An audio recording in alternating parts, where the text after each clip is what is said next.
क्या जेंजी की पावर समझ गए अखिलेश? क्या भारत में भी होगा नेपाल सा हाल? क्या जेंजी दिलाएगा अखिलेश को सत्ता?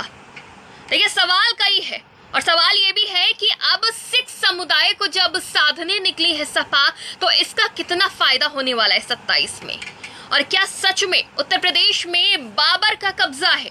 और इस वक्त सवाल तब इतने उठने लगे जब बीते दिन अखिलेश यादव ने सपा कार्यालय में एक प्रेस कॉन्फ्रेंस बुलाई और उसमें वो पगड़ी बांधे नजर आए और उन्होंने सबसे पहली बात तो यही कही कि जो हाल नेपाल में हुआ है वो भारत में भी हो सकता है। सीधे तौर पर उन्होंने वोट चोरी पर निशाना साधते हुए इस बात को कहा है। उन्होंने कहा कि जिस तरह से भ्रष्ट सरकार नेपाल में हटाई गई है, तख्ता पलट किया गया है, वहां पे जिस तरह से सत्ता का परिवर्तन हुआ है, भ्रष्टाचार उजागर होने के बाद वहां पे जेंजी ने जिस तरह से प्रदर्शन किया और वहां पे सत्ता परिवर्तित हो गई, जेंजी की जो पावर देखने को मिली, उन तमाम चीजों को देखते हुए अखिलेश यादव ने भारत में वोट चोरी का मुद्दा उठाया।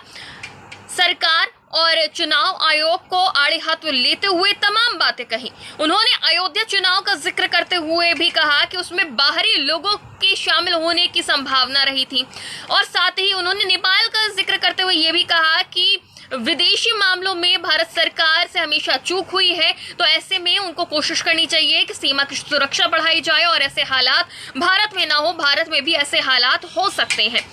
अब जिस तरह से उनका लुक सामने आया है, एकदम नया लुक, सिख समुदाय के लोग भी वहां पे नजर आए। वहां पर प्रेस कॉन्फ्रेंस के दौरान ही उन्हें पगड़ी बांधी गई और उसके बाद उन्होंने कहा कि लाल रंग शुभता का प्रतीक होता है। खुशी के वक्त पर लाल रंग उपयोग में लाया जाता है, ये बात भी उन्होंने कही। तो सीधे तौर पे नजर आ रहा है कि सिख समुदायों के साथ अब वो 27 की नैया पार लगाने की कोशिश कर रहे हैं। अब अखिलेश यादव की तरफ से ये बयान सामने आ गया है। सीएम योगी आदित्यनाथ को बाबर कहते भी नजर आए। उन्होंने कहा कि यूपी में बाबर का कब्जा है, तमाम बातें कहते हुए नजर आए हैं। अब सत्ता पक्ष की तरफ से भी एक बयान सामने आया है। परिवहन मंत्री दयाशंकर सिंह ने प्रतिक्रिया दी है इस बयान पर। उन्होंने साफ तौर पर कहा कि समाजवादी पार्टी लगातार हार रही है, सपा कांग्रेस लगातार उत्तर प्रदेश में हार रही है, वो हारेगी। उन्होंने 2014 का जिक्र करते हुए कहा कि अखिलेश के पैरों तले सत्ता खिसक गई। प्रचंड जीत भारतीय जनता पार्टी ने 2014 में हासिल करी। 2017 में अखिलेश यादव मुख्यमंत्री थे, उस वक्त भी 330 सीटें जीतकर भारतीय जनता पार्टी ने जीत हासिल करी और लगातार हार रही है सपा कांग्रेस और ये लोग का खात्मा होने वाला है। सपा कांग्रेस का खात्मा होने वाला है। बीजेपी सत्ता में आई या लगातार हार रहे हैं। तो वहीं अगर बात करी जाए उस वक्त को लेकर, जब सपा सरकार थी, तो उन्होंने एक बात और कही कि उस वक्त जब सपा की सरकार थी उस वक्त अराजकता थी, पुलिस अधीक्षक को सपा के गुंडों द्वारा घसीटा गया था। अब योगी की सरकार है और अब रात 2 बजे भी बहन बेटियां सुरक्षित रहती हैं।